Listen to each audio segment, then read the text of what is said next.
రాజకీయాల్లో మరి పూర్తిగా బీఆర్ఎస్ కాంగ్రెస్ అలాగే బీజేపీ మూడు పార్టీల మధ్య మరొకసారి మాటల యుద్ధం కొనసాగుతుంది. ఈ నేపథ్యంలో ఈరోజు స్పెషల్ డిబేట్ మనం అదే అంశంపై చర్చ చేయబోతున్నాం. ఈ చర్చలో మనతో పాటు స్టూడియోలో పాల్గొంటున్నారు గూడూరు లక్ష్మీనరసింహారెడ్డి గారు, బీఆర్ఎస్ నాయకులు. అదే క్రమంలో జూమ్లో ఉన్నారు కాంగ్రెస్ నాయకులు మానవతరాయ్ గారు. ముందుగా మరి మానవతరాయ్ గారితో మాట్లాడదాం. అధికార పార్టీకి సంబంధించిన ప్రతినిధిగా రాఘవ కన్స్ట్రక్షన్ అంశం విషయంలో కావచ్చు, మరి ఆయన ఏం మాట్లాడతారు, గత వారం రోజులుగా కూడా అసెంబ్లీలోనూ అసెంబ్లీ తర్వాత కూడా జరుగుతున్న పరిణామాల విషయంలో ఏం చెప్తారు? మానవతరాయ్ గారు, గుడ్ మార్నింగ్ అండి. Good morning. Good morning.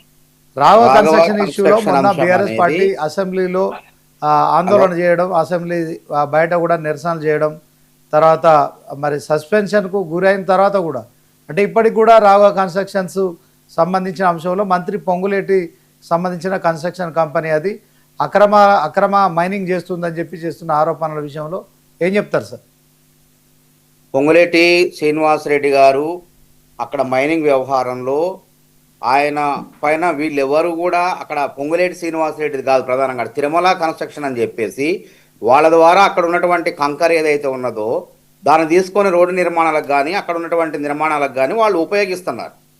అయితే అక్కడ ఉన్నటువంటి అంశంలో ఈ పొంగులేటి శ్రీనివాసరెడ్డిదే ఈ మైనింగ్ అని చెప్పేసి అనేక రకాల ఆరోపణలు చేస్తూ సభా సమయాన్ని బీఆర్ఎస్ ప్రభుత్వం మొత్తం కూడా వృధా చేసే ప్రయత్నం చేసింది. అయినా అధికార పక్షంగా ముఖ్యమంత్రి రేవంత్ రెడ్డి గారు, కాంగ్రెస్ ఎమ్మెల్యేలు అందరూ కూడా బీఆర్ఎస్ చేసేటువంటి అసత్య ప్రచారాన్ని తిప్పికొట్టడం కూడా జరిగింది.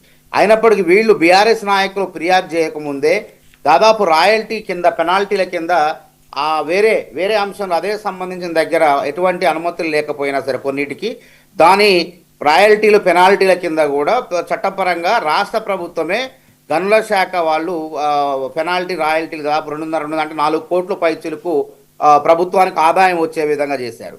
అయినప్పటికీ వీళ్ళు గతంలో మరి పొంగులేటి శ్రీనివాసరెడ్డి బీఆర్ఎస్ హయాంలో ఆయన కాంట్రాక్టర్ కాదా?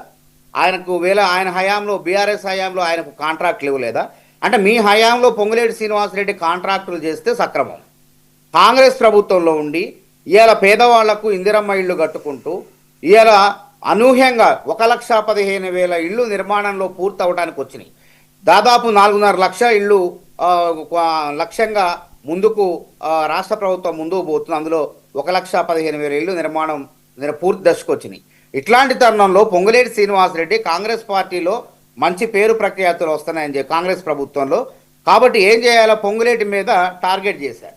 పొంగులేటిని ఎందుకు టార్గెట్ చేయాలా? ఇంకా వేరే వాళ్ళు ఎవరు లేరా?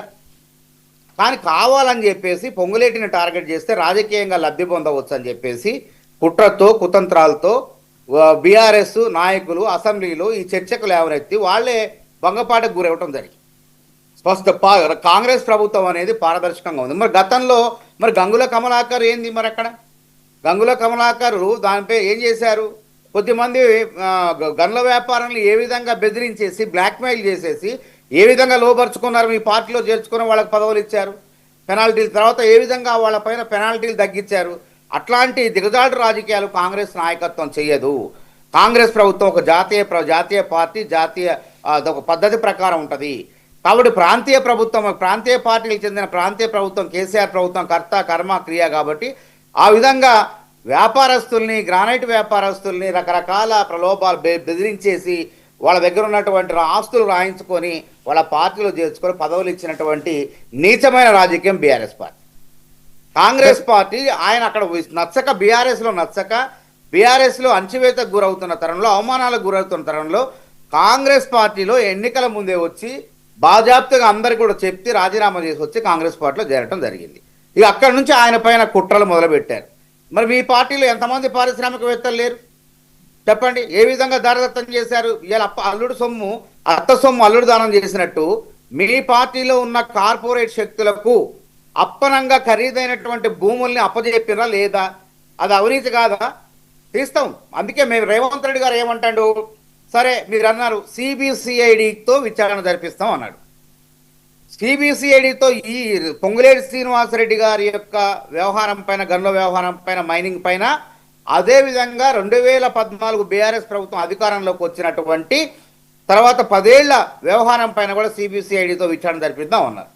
అయినా కానీ ఏదో సభా సంఘం వేయాలి, అసెంబ్లీలో కమిటీలు వేయాలంటే అసెంబ్లీలో కమిటీలు వేసి ఏం చేశారు మీరు? 3 కమిటీలు వేశారు.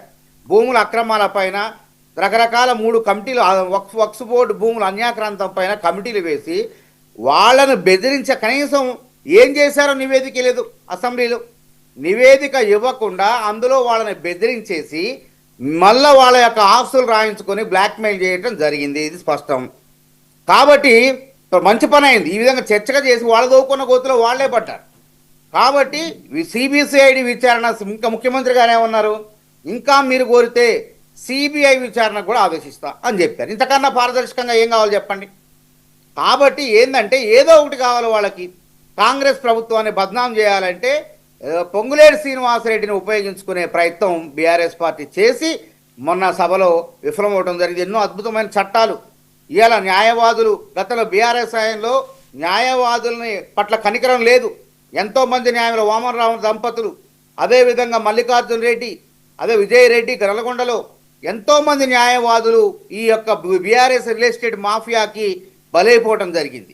అప్పుడు చట్టం చేయమని చేయలే. కానీ కాంగ్రెస్ ప్రభుత్వం, అదిగో రేవంత్ రెడ్డి ఆ రోజు హామీ ఇచ్చిండు, మేనిఫెస్టోలో పెట్టిండు న్యాయవాదుల చట్టం. వృద్ధ తల్లిదండ్రుల గురించి ఈ దేశంలో ఎవరైనా ఆలోచించిండ్రా? అరే వృద్ధ తల్లిదండ్రులు వాళ్ళు బిడ్డలు చూడకపోతే వాళ్ళు ఇబ్బందులు పడుతున్నారని చెప్పేసి వాళ్ళ ఇబ్బందులను దృష్టిలో పెట్టుకొని రేవంత్ రెడ్డి గారు ఇట్లాంటి చట్టాలు, వాళ్ళకు ఉపయోగపడే చట్టాలు, 10,000 రూపాయల బిడ్డల జీతాల నుంచి కోత విధించి తల్లిదండ్రులకు ఇచ్చే విధంగా మంచి చట్టాలు చేస్తుంటే దాంట్లో సూచనలు సలహాలు ఇవ్వకుండా పొంగులేటి అని పాట పాడి వాళ్ళ గొయ్యిలో వాళ్ళే పడ్డారు. మొత్తానికి ఏం లేదు. ఇప్పటికి కూడా సిబిసిఐడి విచారణ వాళ్ళు అడిగితే తప్పకుండా విచారణకు ఆదేశిస్తాం. అది కాకపోతే సిబిఐకి ఆదేశిస్తాం. అంత పారదర్శకంగా ఉన్నాం. కనీసం ఈ 10 ఏళ్ల కాలంలో ఎన్నో ఆరోపణలు. నేరేళ్ల ఇసుక మాఫియా ఏం జరిగింది?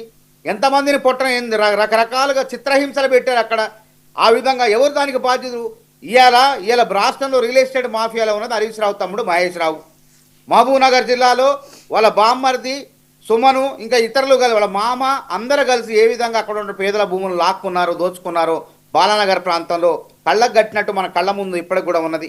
అదేవిధంగా మన సంతోష్ రావు తండ్రి రవీందర్ రావు నేరేళ్ల ఇసుక మాఫియాలో స్పష్టంగా ఉండి ఏ విధంగా పోలీసులను ప్రయోగించి సామాన్యుల పైన, అక్రమాలను అడ్డుకునే ప్రజలపైన ఏ విధంగా ప్రతాపం చూపించి వాళ్ళని అణచివేశారో మనం చూసాం.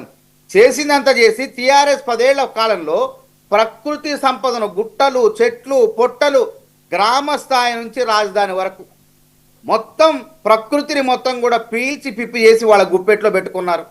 రియల్ ఎస్టేట్ మాఫియాను పెంచి పోషించారు. బీఆర్ఎస్ అంటేనే భారత రియల్ ఎస్టేట్ సమితి. ఈ రియల్ ఎస్టేట్ సమితిలో అన్నీ వస్తాయి. మైనింగు, ఇసుక మాఫియా అన్నీ మొత్తం కూడా ప్రకృతి సంపదను దోచుకోబట్టే ప్రకృతి కోపానికి గురయ్యి ఇవాళ బీఆర్ఎస్ పార్టీ అధికారం కోల్పోవడం జరిగింది. అయినా వాళ్ళ జ్ఞానోదయం రావటం లేదు. దాని సవరణ ఎవరి హయాంలో దోపిడీ జరిగింది చూడండి.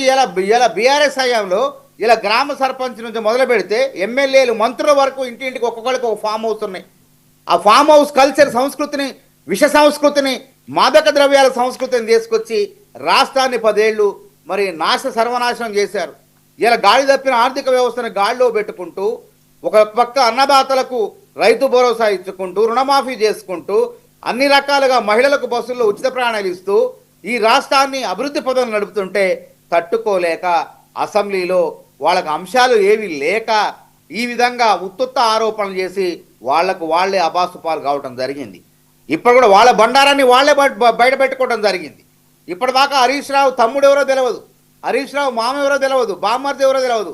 వాళ్ళు చేసినటువంటి దందాలు మొత్తం కూడా, కబ్జాలు మొత్తం కూడా మొన్న అసెంబ్లీ వేదికగా బయటికి రావడం జరిగింది.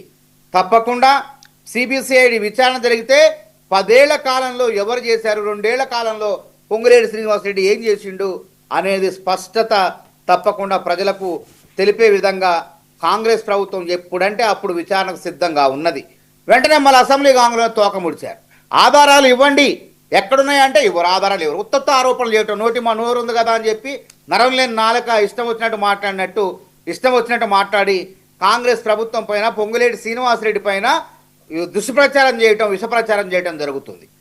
కాబట్టి బీఆర్ఎస్ పార్టీ ఇదే విధంగా ఎంత చేసినా ఏమున్నది. ఒక పక్క కవిత గారు తిరుగుతూనే ఉంది, పార్టీ పెడతా అని చెప్పి వాళ్ళ భాగోతాలని ఆమె కవిత గారే స్వయాన బయట పెడుతుంది. హరీష్ రావే పెద్ద అవినీతిపరుడు బీఆర్ఎస్ పార్టీలో అని చెప్పేసి, ఆమె గుంటనక్క అని చెప్పేసి అన్ని విధాలుగా సొంత కేసీఆర్ గారు సొంత బిడ్డనే మొత్తం కూడా బీఆర్ఎస్ పార్టీ 10 ఏళ్ల కాలంలో చేసిన అవినీతి బండారాన్ని మొత్తం బయట పెడుతుంటే, ప్రజలకు తేట తెల్లమవుతుంటే, బీఆర్ఎస్ నాయకత్వం హరీష్ రావు ఏం చేయాలో పాలుపోక అసెంబ్లీలో పసలేనటువంటి చర్చలు తీసుకొచ్చేసి మరి వాళ్ళు తీసుకున్న గోతిలో వాళ్ళు పట్టడం జరిగింది. ఏదైనా సరే సత్యమేవ జయతే, అంతిమంగా పొంగులేటి శ్రీనివాసరెడ్డి నిజంగా అక్రమాలు చేస్తే మరి ఈడీ ఉన్నది, సిబిఐ ఉన్నది. మీ 10 ఏళ్ల కాలంలో ఏం చేశారంటున్నా? 10 ఏళ్ల కాలంలో పొంగులేటి శ్రీనివాసరెడ్డికి 1000 కోట్ల కాంట్రాక్టులు ఇచ్చారు. ఈ ఒక్క రాష్ట్రంలో నా కాంట్రాక్టర్ పొంగులేటి శ్రీనివాసరెడ్డి రాష్ట్ర స్థాయిలో పక్క రాష్ట్రంలో ఉన్నాడు. వేరే రాష్ట్రాల్లో కూడా ఆయన సక్రమ మార్గంలో పనులు చేసుకుంటూ ఆయన వ్యాపారం వాళ్ళు మొదటి నుంచి ఉన్నది.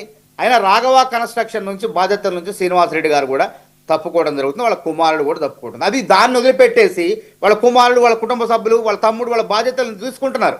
అయినప్పటికీ ఏదో అంశం, ఈ అంశం సక్రమంగా లేకపోతే ఇంకో అంశం, రియల్ ఎస్టేట్ ఏది మన భూముల వ్యవహారంలో పొంగులేటి శ్రీనివాసరెడ్డి గారు కుమారుడు జోక్యం చేసుకున్నది కుటుంబ సమస్య. ఆ భూమి వ్యవహారంలో ఉన్నది 2 కుటుంబాల మధ్య తగాదాను పొంగులేటి శ్రీనివాసరెడ్డి గారికి అంటగట్టే ప్రయత్నం చేస్తారు. ఇంత నీచ రాజకీయాలు ఇంకెక్కడ ఉన్నాయా? వాళ్ళ కుటుంబ సభ్యులే బయటకు వచ్చి విలేకరుల సమావేశం పెట్టిన దాకా నిజంగానే వీళ్ళు చెప్పిందంత నిజమని చెప్పి ప్రజలు నమ్మారు. ఇప్పుడు అర్థమైపోయింది, తేటతెనం అయిపోయింది. ఇది వాళ్ళేదో కుటుంబ సభ్యుల మధ్య తగాదాను అనవసరంగా పొంగులేటి శ్రీనివాసరెడ్డికి అంటగట్టే ప్రయత్నం చేస్తున్నారు. ఇది చాలా దుర్మార్గమైనటువంటి రాజకీయం అని చెప్పి ప్రజలంతా కూడా చర్చించుకోవడం జరుగుతుంది. ఈ విధంగా బీఆర్ఎస్ ప్రభుత్వం చేసిందంతా చేసి మొత్తం కూడా దోచి, రాష్ట్రాన్ని మొత్తం కూడా దోచి, ప్రకృతి సంపదను దోచి, పేద ప్రజలకు డబుల్ బెడ్రూమ్ ఇల్లు కట్టలేదు కానీ పేద ప్రజలకు ఇందిరమ్మ ఇల్లు కట్టినటువంటి పొంగులేటి శ్రీనివాసరెడ్డి మీద కారాలు మిరియాలు నూరుతారా?